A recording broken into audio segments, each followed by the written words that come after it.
நீங்கள் வெஸ்டர்ன் மீடியாவை பார்த்துட்டு நிறையா இன்ஃப்ளூயன்ஸ் ஆகிறாங்க.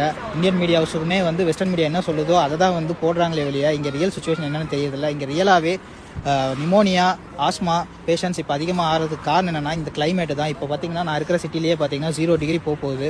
ஸோ இந்த கிளைமேட்டில் டிசம்பர் ஜனவரியில் இப்போன்னு இல்லை, நான் வந்து 2013 சைனாவில் இருக்கேன்.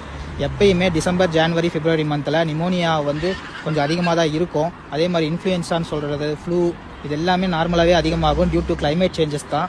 இதை வந்து மற்றபடி இவங்க சொல்கிற மாதிரி புது வைரஸ் வருவதாக இருக்குது, திரும்ப பேண்டமிக்கா, லாக்டவுனா, சைனா ஃபுல்லாக லாக்டவுனு, எமர்ஜென்சி அனௌன்ஸ் பண்ணாங்க. இங்கே இருக்கிற மக்கள்லாம் ரொம்ப கஷ்டப்படுறாங்க, சைனா அரசாங்கம் மறைக்குதுங்கிற மாதிரி எந்த ஒரு சுச்சுவேஷனும் கிடையாது.